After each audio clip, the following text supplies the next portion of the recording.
have Apple TV.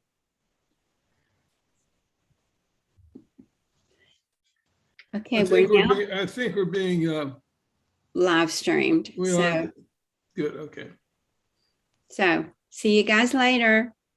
Okay. Oh my gosh, All right. it's done already. Happy day. Happy day.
Good morning and welcome to Unity of Kanawha Valley Sunday Service for September 26th. We begin our service with the ringing of the bell and the lighting of the Christ candle.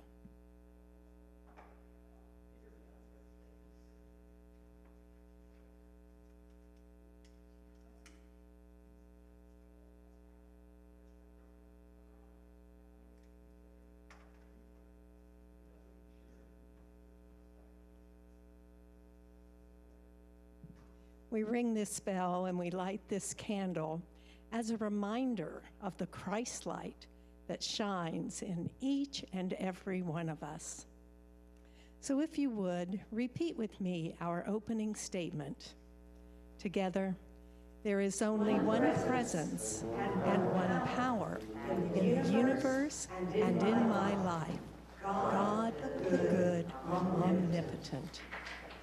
And sit with that statement. Yes,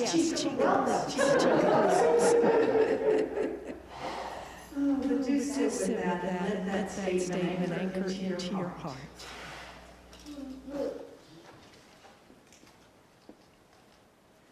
And then repeat it with me once more. There is only one presence and one power in the universe and in my life, God the good, omnipotent. Our songs this morning are led by Ron and accompanied by Jeff. Good morning. Would you please stand? We'll sing Surely the Presence, which is right inside your front cover.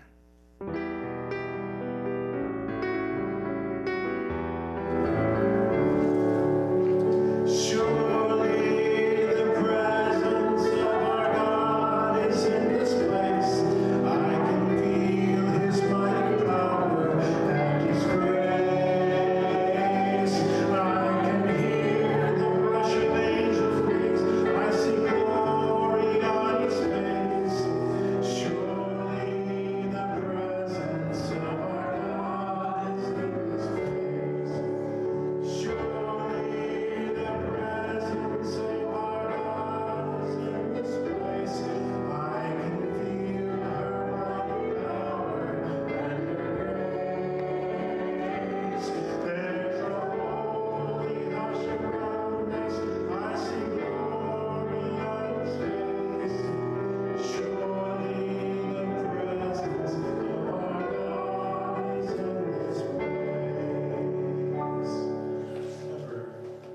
206, please. 206.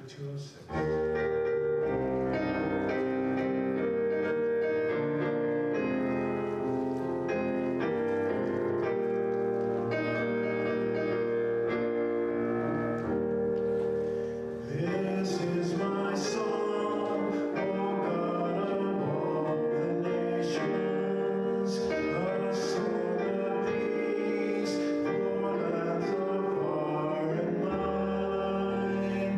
This is my home, the country where my heart is. Here are my hopes, my dreams, my holy shrine. But other hearts in other lands are beating, with hopes and dreams as true and high as mine. My country's skies are bluer than the ocean, and sunlight beams on clover leaf and vine. But other lands have sunlight too and clover, and skies are everywhere as blue as mine. Oh, hear my song, the God of all the nations, the song of peace for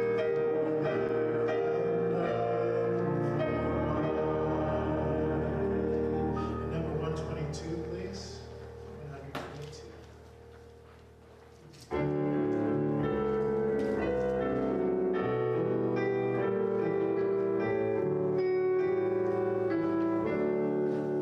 Love, love, love is the answer. Love is the answer. Love is the way. Love, love, love is the answer. Love is the answer. Love is the way. Joy, joy, joy is the answer. Joy is the answer. Joy is the way. Joy, joy, joy is the answer. Joy is the answer. Joy is the peace.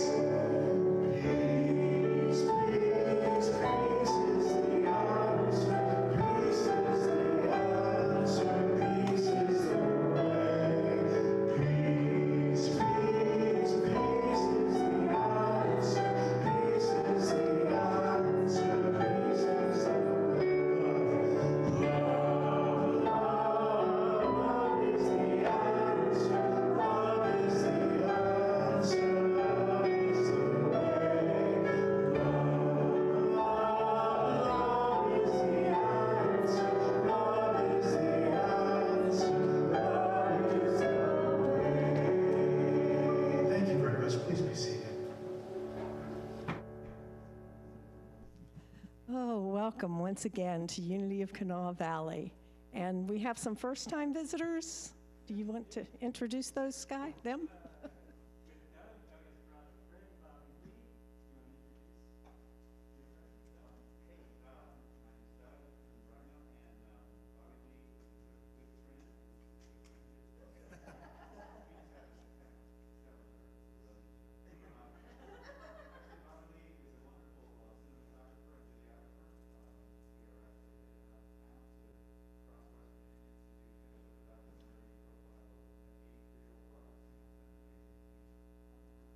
So, okay, can I say something? Let's give Bobby Lee a big Can I add something? Doug and Bobby Lee are both responsible for those great videos. Laying down, laying to change them. So. Oh, thank you. We're so happy you're here this morning.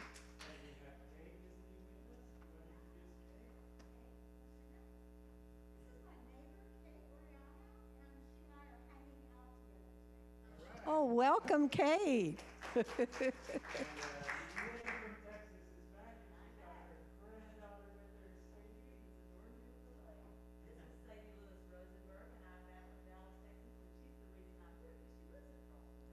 Wonderful. Hey, Sadie, good to have you here. Oh, my. Well, we do have some announcements this morning. We're still collecting luggage and backpacks for the children at the Davis Children's Shelter so that as they, this gets me every time, I'm sorry, as they transition from the shelter to home so that they don't have to take their belongings in garbage bags. We collect backpacks and luggage for them. And just, you can bring them here to church on Sunday, or you can let Pam know, and she can arrange a time for you to bring them here, and then we make sure they get to the shelter. The Sojourner Shelter is collecting coffee and school supplies for September.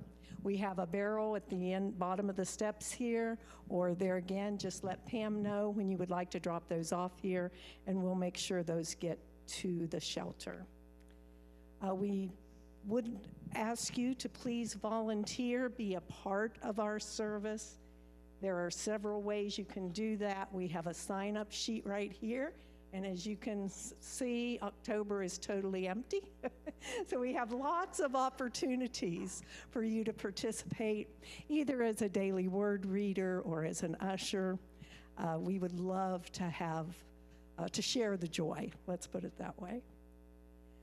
In the pews, you will see the membership renewal forms. If you have not yet renewed your membership, please fill that out and you can put it in the collection plate as it comes around. And on October 10th, is that 2 weeks from today, I believe, is our annual meeting. So if you want to be a voting member during the annual meeting, you will need to renew your membership.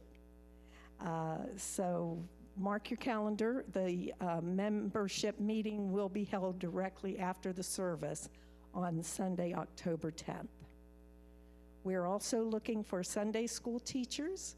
If you have a calling in your heart to share with the little ones, that would be greatly appreciated. All materials and instructions are provided. So that's all the announcements I have. I will turn it over to Sky. All right, thank you very much, Jenna. Good morning. Welcome, shalom, namaste, aloha. The light in me greets the light in you. My name is Sky Kershner. I want to welcome you to Unity of Kanawha Valley Online. Thank you for being with us from wherever you are. I was asked to say a few words about why we do an annual renewal of our membership.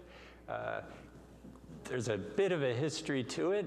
Part of it is because sometimes people would become members, and back before Google, what's the guy's name who invented the internet? That vice president, Al Gore invented the internet. Sometimes people would move away. We wouldn't know where they were. They'd be on our membership rolls, and we didn't have a way to ask them what they wanted to do about that. And then the annual meeting would come around. We needed a quorum of at least, I think it was half the membership, and we had 20 people who we had no idea where they were or what to do with them. So we decided, partially based on a recommendation from the mothership, Unity Grand Central, their recommendation for bylaws was to have an annual renewal of your membership. Am I saying that closely enough? Barbie likened it to the library asking you to verify that your contact information is correct. So that's all that is, and that's in your sheets if you're interested. If you're interested in becoming a member, there's a little check off there too, and you can do it that way as well. Barbie has been doing an amazing job at what we are temporarily calling the Unity House Cottage building, Myrtle's Place, on the Barbie's Dream House. Thank you, Danny. Danny, Barbie's second getaway, but it's across the parking lot. It was the parsonage when this was a Methodist church. It was the manse when this was a Presbyterian church. It's where the pastor lived. Actually, the addition that they built down here was where the first pastors lived, but then they built that house. Our longtime friend and member, Blue, Fred Westfall, passed away, as you know, a year ago, and we're still cleaning out, and I think most of the furniture is out there, just a few things left, and Barbie is asking for 3 or 4 people who are willing to help carry some things to meet her over there immediately after the service. So if you feel capable of joining in that, and if we have more than 4, that's great. That'll just make it that much easier. There will be a discussion group immediately after the service, and Unity Kids Camp continues every Thursday at 5 o'clock, 5:30. We go from 5:30 till 6.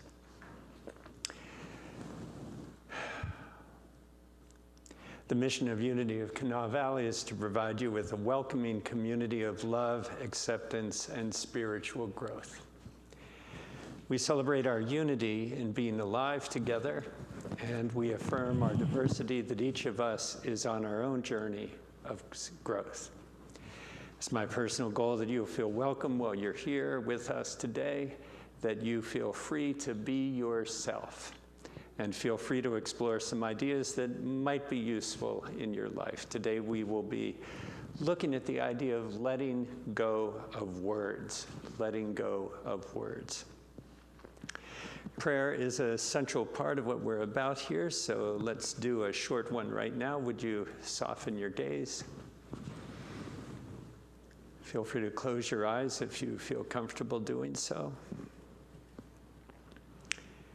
Let a smile come to your face. And if you would like to use words, say silently to yourself, I am free to imagine a world of love. I am free to imagine a world of love. And if you would, imagine someone you love or who loves you standing or sitting in front of you. You can pick anyone you would like. This is not limited by time or space or life or death. Look them in the eye. Imagine them saying to you, you are free to imagine a world of love. And would you say back to them, thank you for being with me on this journey.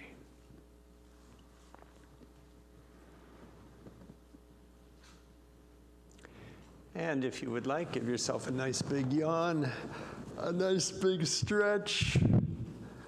If you're with somebody who you feel comfortable touching and they feel comfortable touching you, turn to them and say, thank you for being with me on this journey. Thank you for being with me on this journey. I want to thank each of you for being here today. Your being here is part of the world that we're creating. Every small thing you do makes a difference. I want to thank the universe, God, the source of all life and love, for another day on this amazing journey. I want to thank everyone who's made this service possible, for Stephen and our board of directors, Barbie, Jamie, Rich, Peggy, Laura, and Kathy. We had some of those folks had their last meeting because we're transitioning to a new board. That will happen at the annual meeting, which is in 2 weeks. I want to thank Pam, our church administrator, over in the corner. Thank you, Pam. I want to thank Ryan and Ron and Jeff. Ryan, who's in absentia, but Jeff and Ron for being our masters of music, for Janet, our worship leader today, for Danny and Rich, our Zoom meisters, for our amazing prayer chaplain, Sharon, Janet, Marianne, Laura, and Alexa, and our daily word reader today, Barbie Dahlman. And our junior bell ringer today was Sadie. Sadie, would you stand up and wave to us, please? Just give us a nice big wave. Thank you for ringing our bell this morning. All right, getting help with the wave. I want you to know that I continue to lift up every member and friend in my mind's eye every day. I'm so grateful for the chance to walk with you on our journey together. And I want to remind you that God is our source. The pen is in your hand, and a new day is dawning for us all. So let's go into a more extended period of prayer.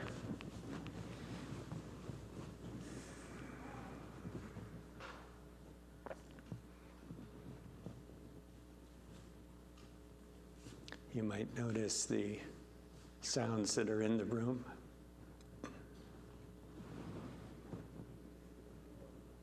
Buzzing from the equipment.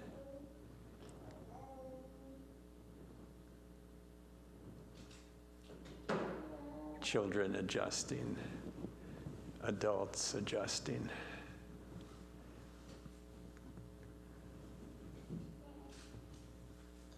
You might notice the experience of being in this place, whether it feels warm or cool to you. The point of contact between the floor and the bench and your body. The sensation of air on your arms and on your face.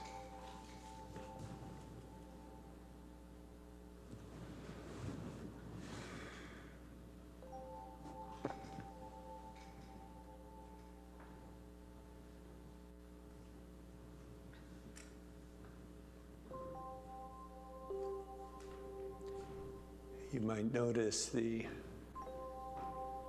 sensation of air coming through your body, particularly at the point at the tip of your nose. The feeling of air moving across your top lip.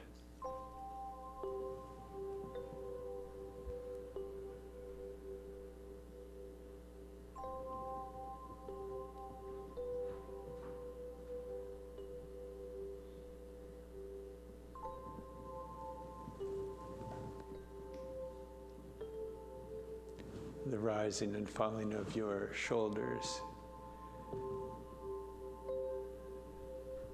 the movement of your diaphragm and stomach as we deepen the breath.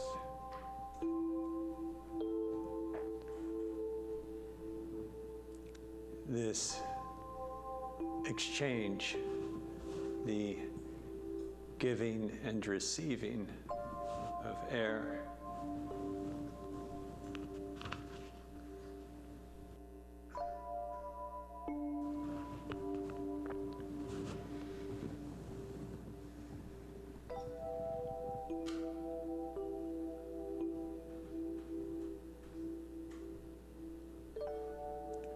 all of the functionings of the body which happen without words.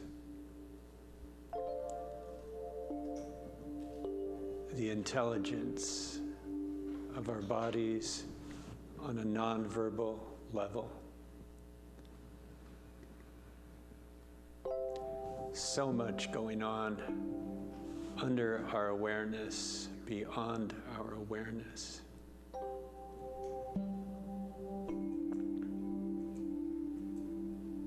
We know it's all happening. We don't know why or how with our words. It just happens.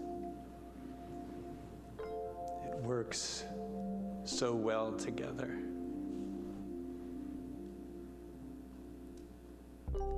Almost as if the unconscious processing and processes of the body are a metaphor for the unconscious and nonverbal processing of the entire universe.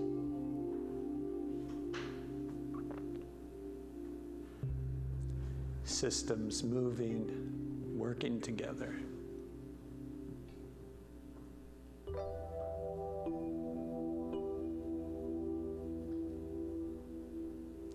For some purpose that we do not have articulation for.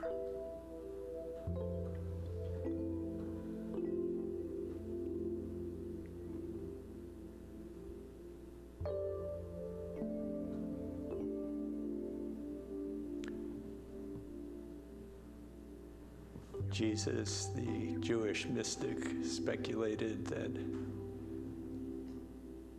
love is at the foundational reality underneath everything else going on in the world and in the universe.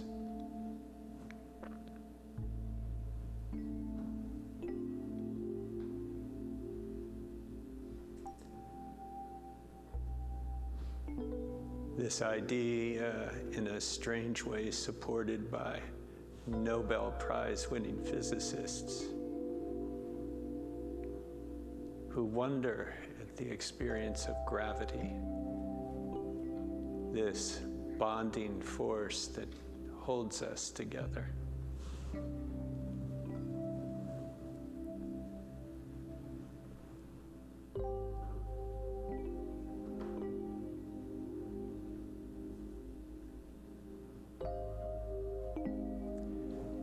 Something beyond words is going on here.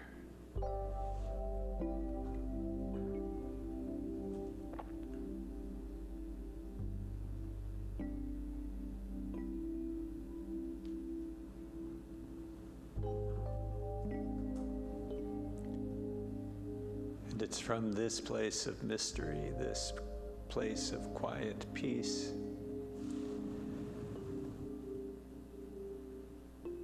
that we reach out to anyone, anywhere, in any need or trouble.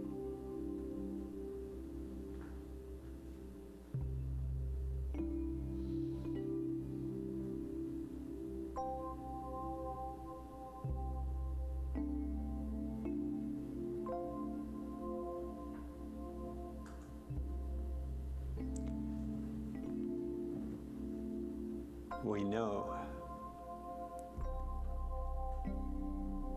that the presence of love and the awareness of this connection with our source and with the universe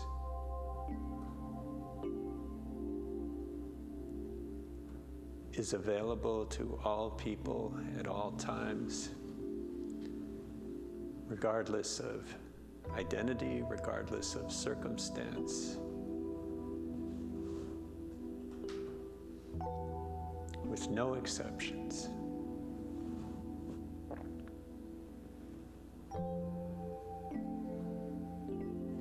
And that the awareness of this connection is possible at every time, in every place, to every person, including us right here, right now.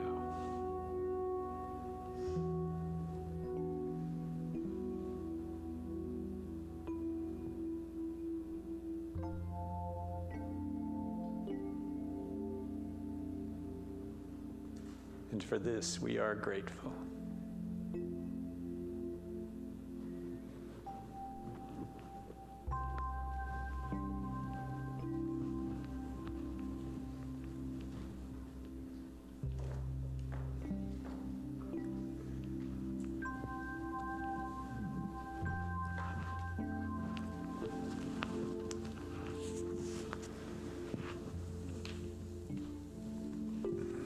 The daily words for today: let go, let God.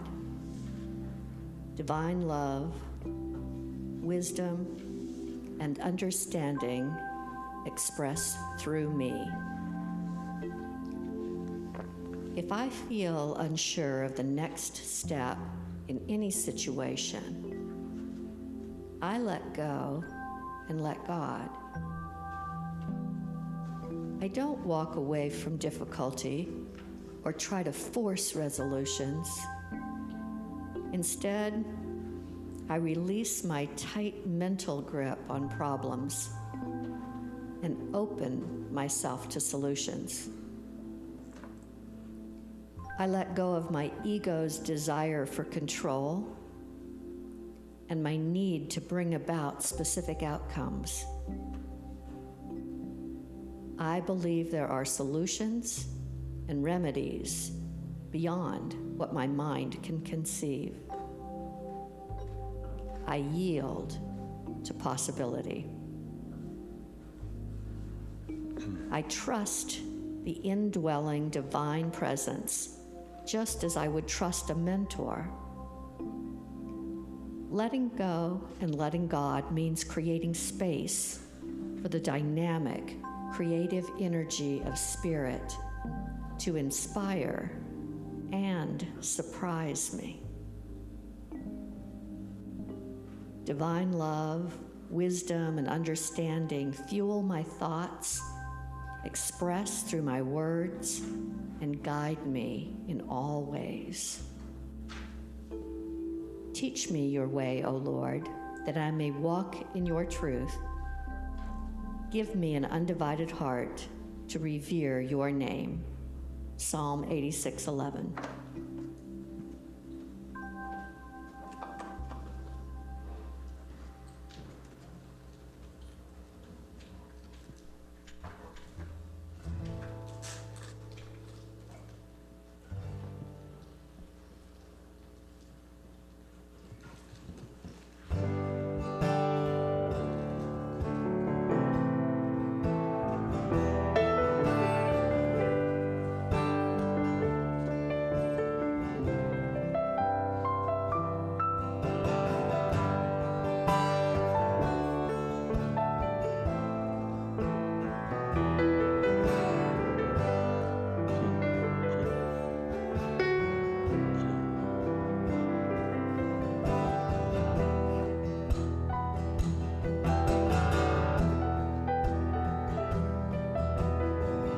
Broken hearts and broken wings, bring it all and everything.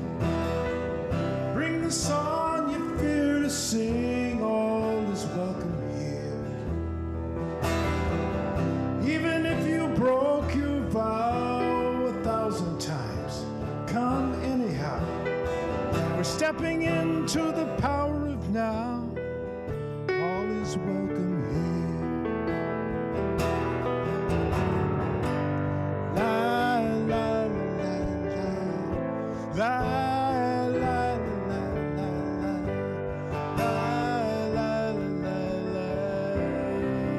That's your part.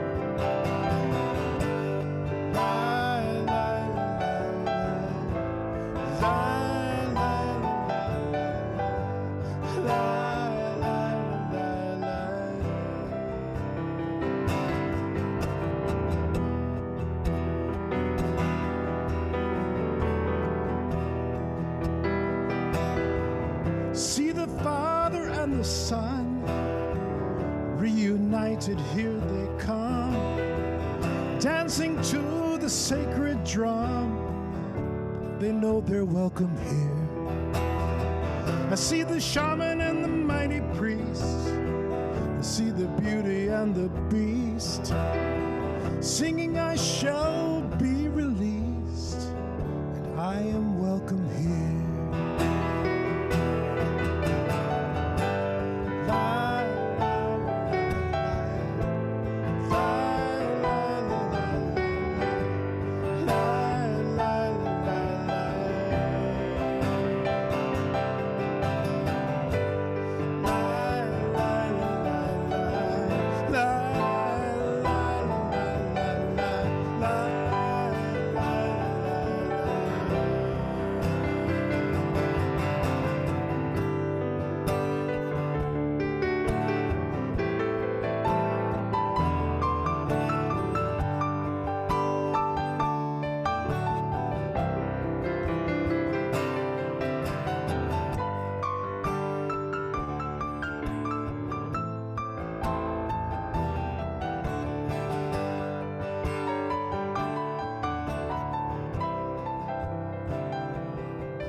So bring your laughter, bring your tears, your busy lives and your careers.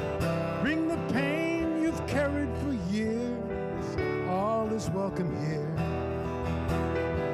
Freedom is not so far away, there's only one price to pay. Live your dreams and let them fade. Let them fade and let them go. Live your dreams and let them go.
He puts the lei down and he says, "I'm sorry, but I don't know how to say this. Is it Hawaii or Hawaii?"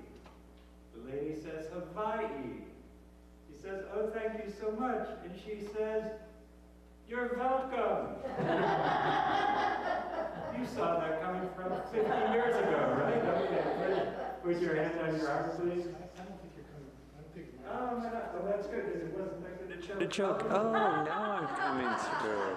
The joke wasn't that good. No. You didn't miss anything. Yeah. And put your hands on your heart, please, and repeat after me. This is my heart. Through it, I am connected to my neighbor, to my source, and to myself.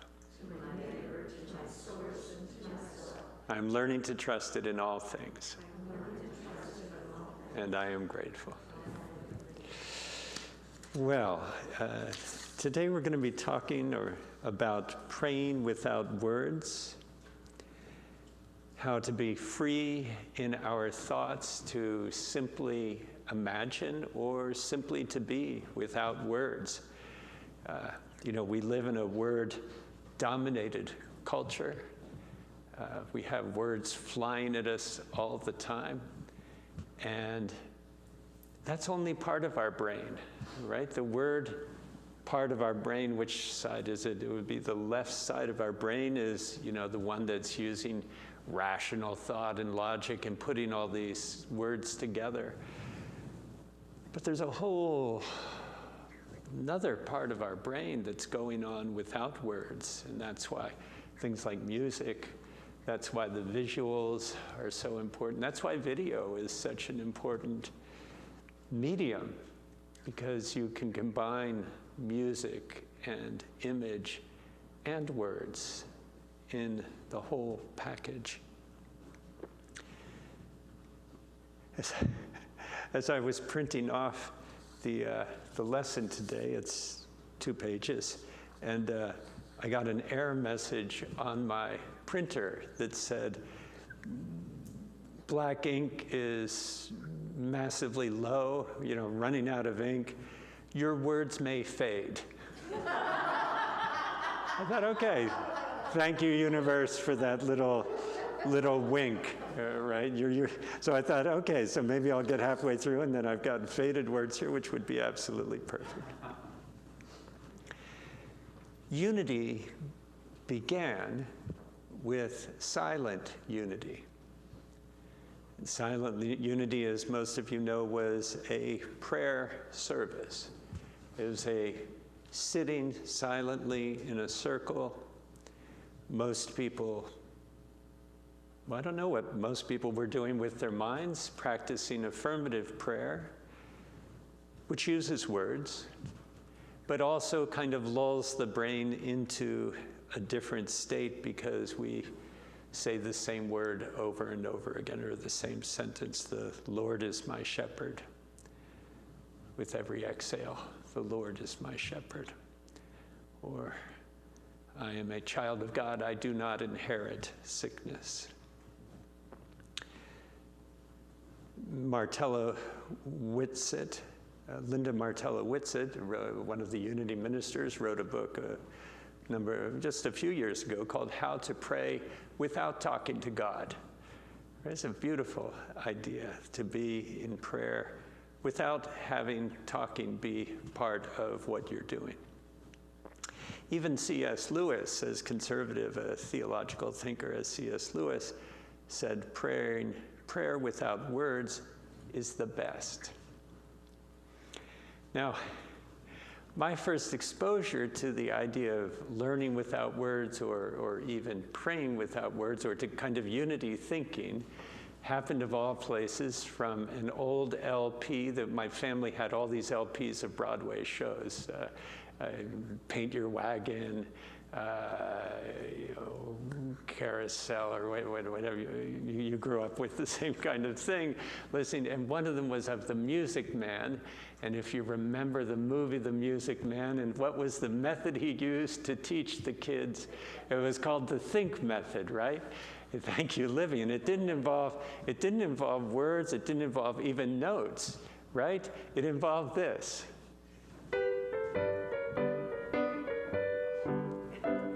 So he would play this all over and over again, and then it would start to, that's my Johnny up there playing the trombone. Perfect. So you remember that, right? La da da. You just get them to hum the thing and then think, but not thinking with words. The musical instruments hadn't arrived yet. He thought he'd be gone by then, but he fell in love with Marion, the librarian, and so he winds up staying, and he's hoping the kids will put something together. That is an interesting approach to learning something, to kind of imagine that you can do it and then seeing what happens. We know that in the Olympics, now these folks aren't just imagining, they are practicing, but they are also imagining the ski run, imagining the tennis game, imagining whatever it is that they're engaged in. The book Think and Grow Rich, I thought based on the title it was all going to be about imaging and that somehow money would come, imagining money would come, but that wasn't what the book was about at all. It had to do with thinking about what do people in the world need, and then providing that service freely. It starts with the thought, though. Even if you take a thought that Jesus had of moving a mountain. If you say to this mountain, move, it will be moved. And, probably at the time people thought, well, that's kind of a crazy idea. Although Herod was moving mountains to build his things, the Romans were big mountain movers and started with an idea. Now, Is moving a mountain a good idea or not? We're still debating that, but every thing begins with an idea, whether that idea is in words or in images. Some of you have used vision boards, which was made popular by the movie and the book The Secret. You just think about what would you like to bring into your life, and putting those images out there. I remember when I was single, I was reading, look around your head, a feng shui book. I would look around your room, or I was in a room, there goes the battery. Still on there? Okay.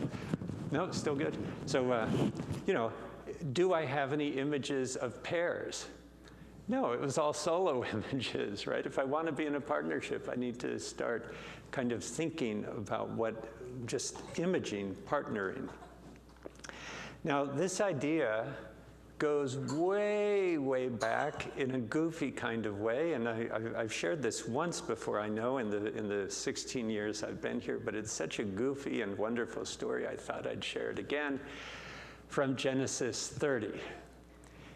Jacob, you remember Jacob, he's the one who stole his brother's birthright.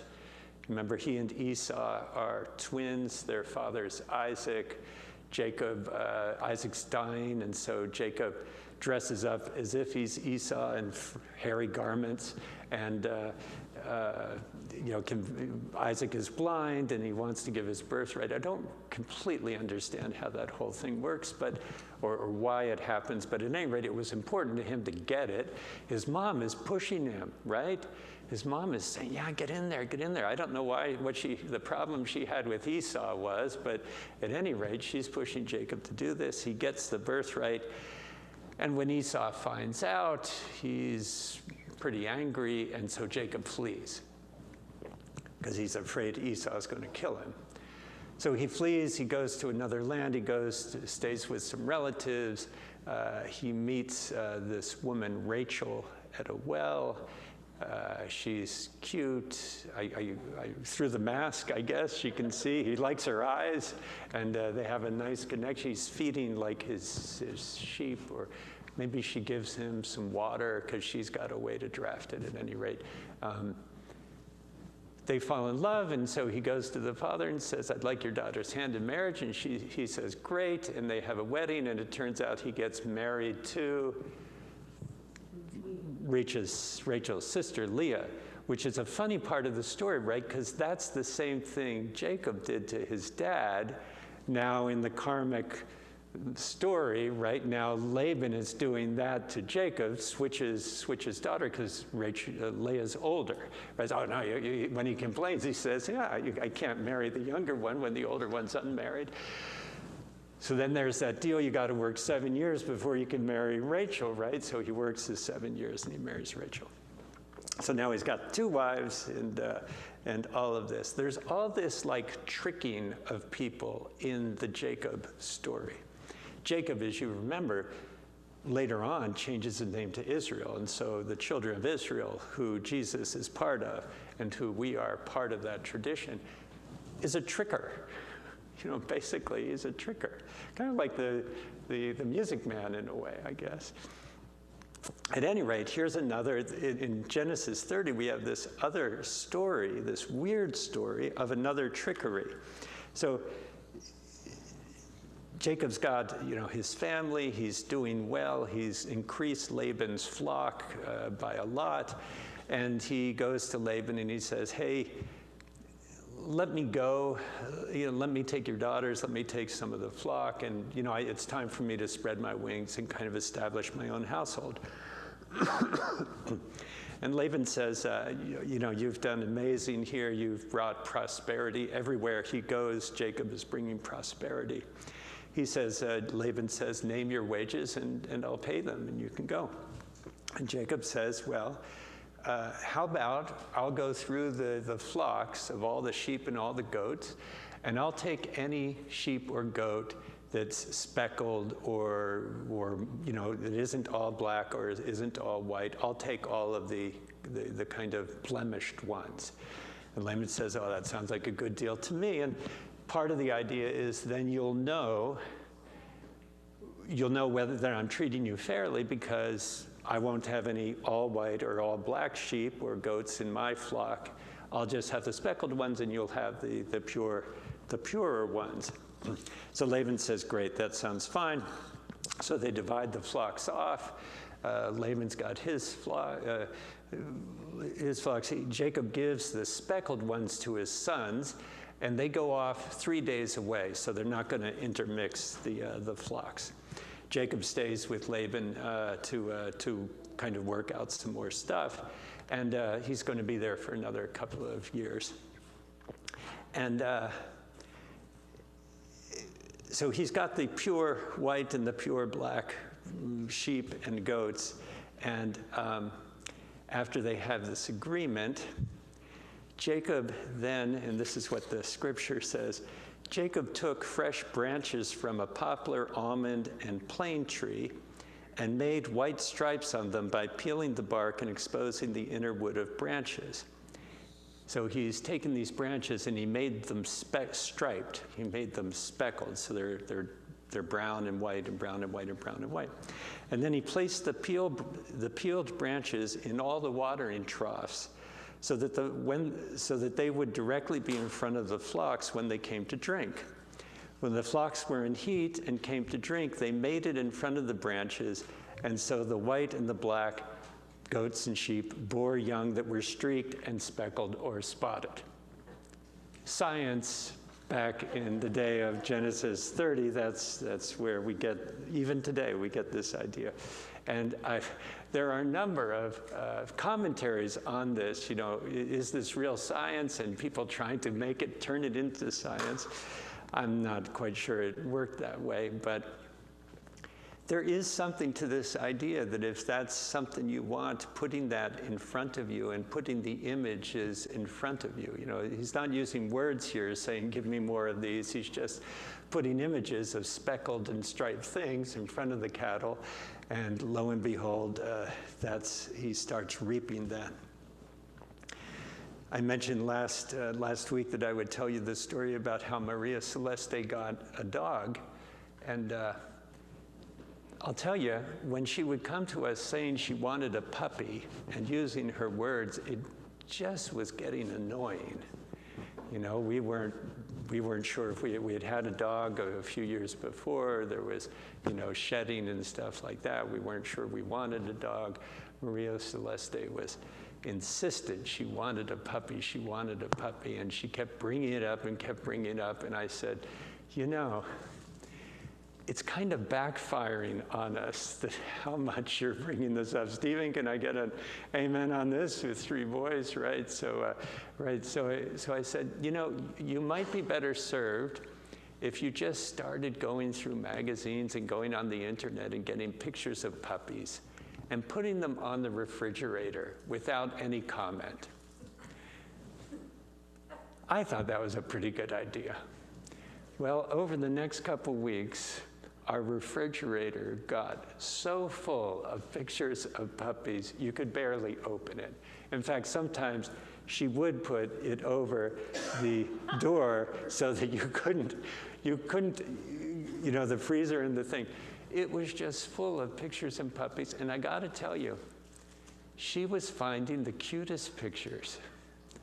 And those puppies were just getting cuter and cuter. She knew what she wanted. She knew exactly what she wanted. She kept putting up there. And finally, Maria and I, my wife, looked at each other and we said, I guess we're getting a puppy.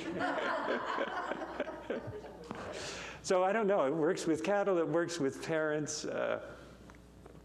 I thought it was brilliant. She did it, and we ended up getting a puppy, and we're very happy with her. She looks just like all the puppies that were on our refrigerator door. Praying without words, praying in images. As you all know, when I pray for someone, that's all I do. I lift them up. When I pray for our friends, for our members, for those people I know who are struggling, I don't know what to ask for. I don't, the words just kind of get in the way. And so I just lift them up and see them surrounded by light and love. My ego is, I want to try to keep my ego out of it as much as possible. I don't know what's the best for this person in this situation. I just don't. And so I lift them up. I see them surrounded by light and by love. And I trust that whatever happens will be good, even if it's not what my ego wants. So I want to recommend praying without words.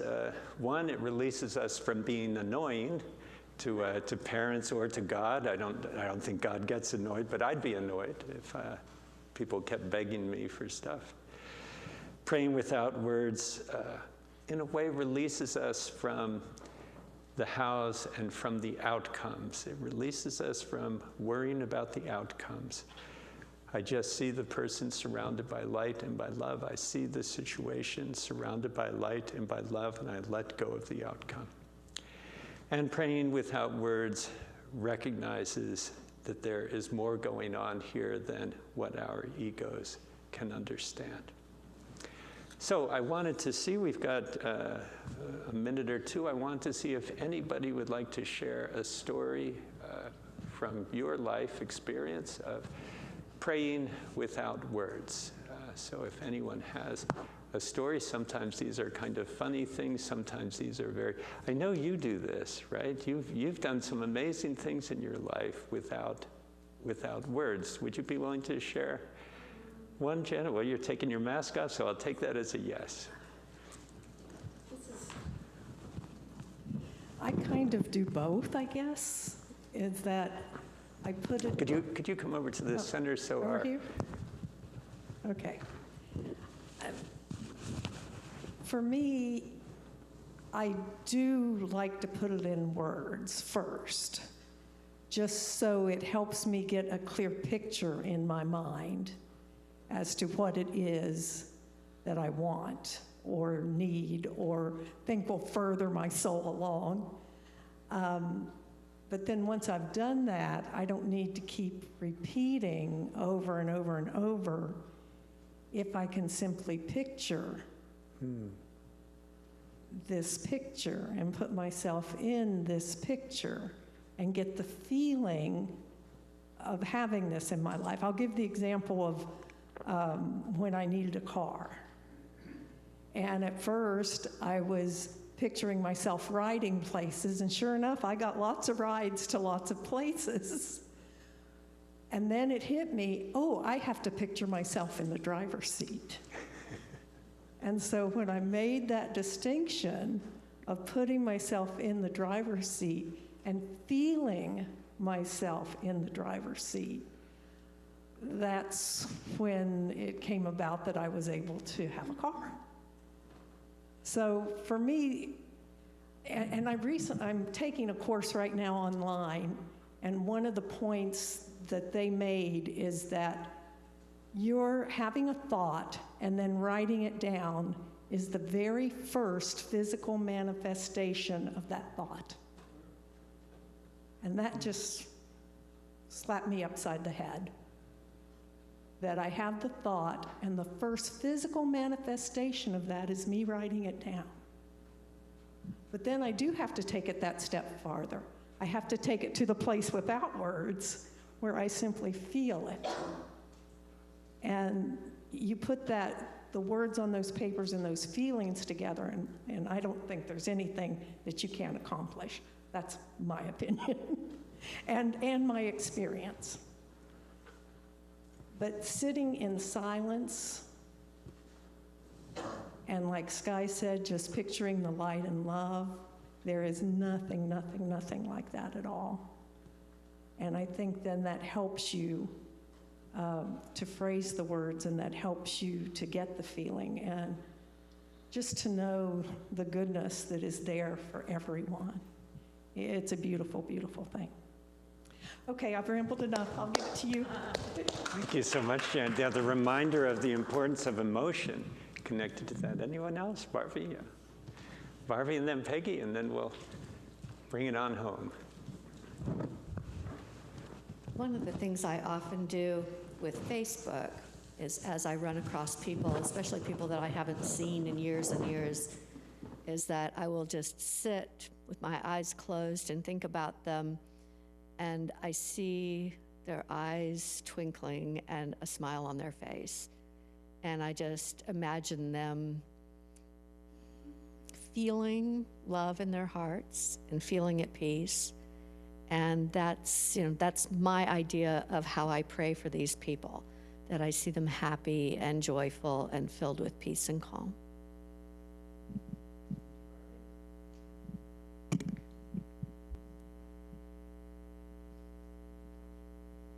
Make you climb up the steps. Sorry. Well, thanks, Barbie. That goes right along with what I was going to say. My son came over yesterday, and some of you may know him and some of you may not, but please don't share with him what I'm about to say.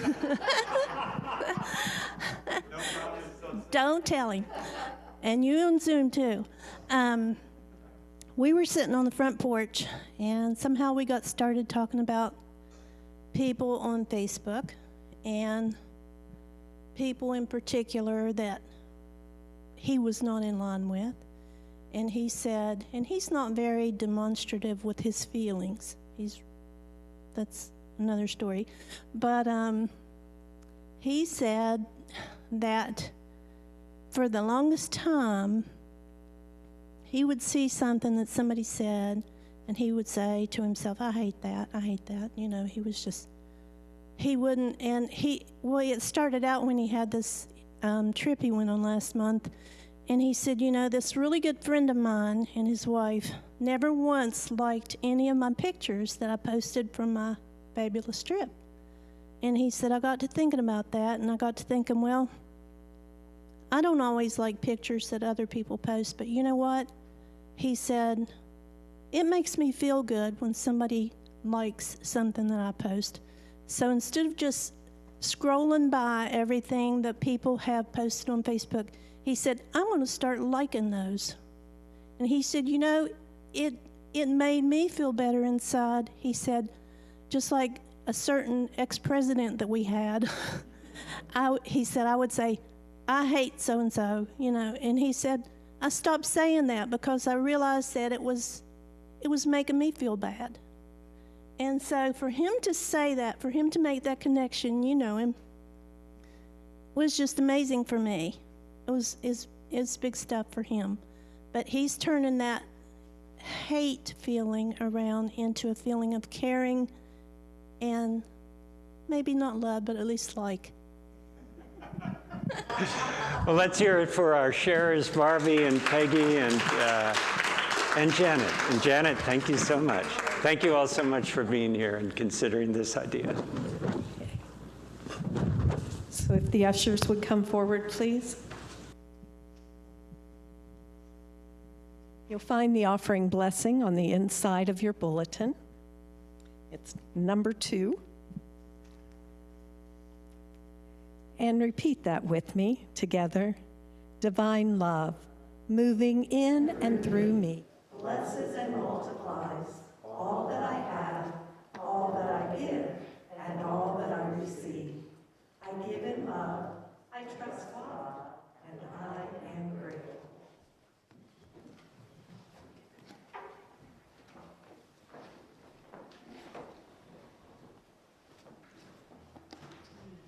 Here's a song by one of my favorite songwriters, Peter Mayer.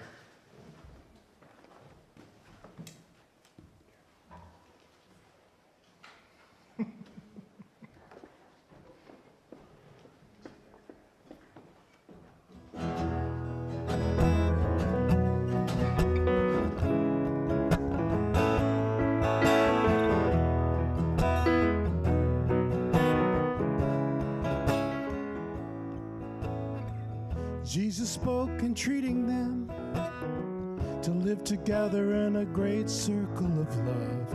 And when his followers asked him then who should be included, Jesus said, let everybody in, everybody in, everybody into the circle, everybody, everybody, everybody into the circle.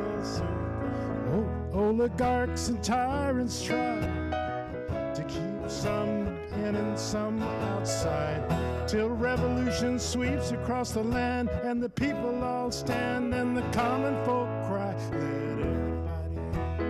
let everybody to the circle, circle, everybody to the circle. Now sometimes a circle is a class or a creed, sometimes a circle is made of only men, until Susan B. Anthony says, what about me?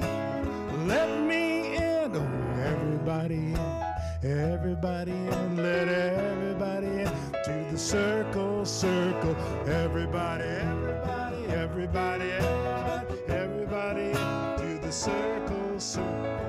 Still the circle is a privileged thing, excluding people for the color of their skin, until the voice of Martin Luther King says, let freedom ring, let them in. Everybody in to the circle, circle, everybody in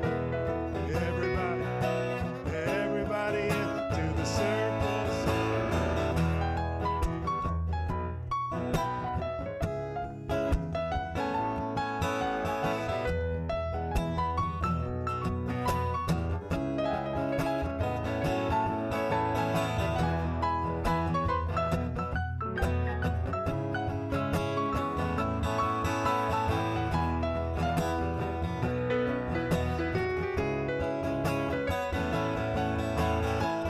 Gay and straight, rich or poor, whole or broken, open up that door. There were, can we start that again? Because I got all confused and something about words, I think, for Sky. Gay or straight, rich or poor, whole or broken, open up that door. The more we are, the greater we become. After all, we're all one. Bring in the people that don't stop there. Bring in the fish in the sea, the birds in the air. Bring in the river wide and the mountains tall. We go together or not at all.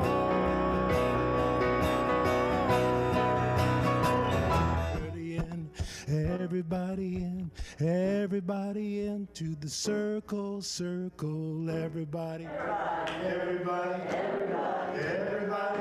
to the circle,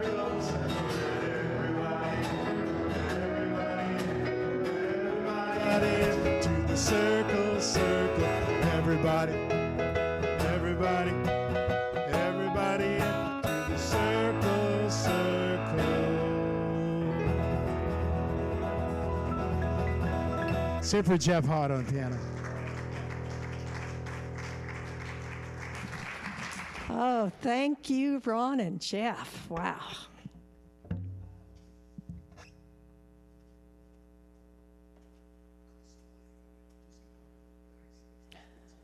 So we give thanks for these gifts and offerings, and everyone who is welcome here, everyone who supports this church with their time, with their talent, with their treasure.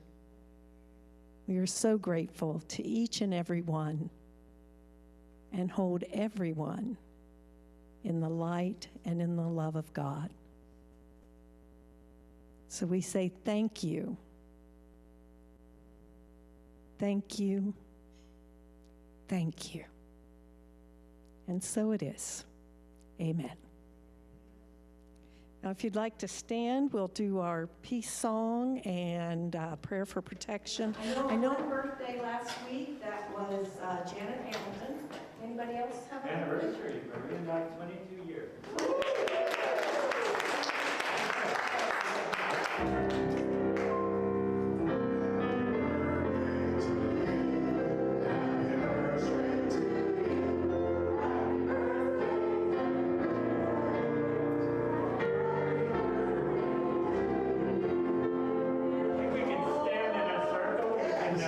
You don't have to hold hands. You don't want to.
Hello, everybody.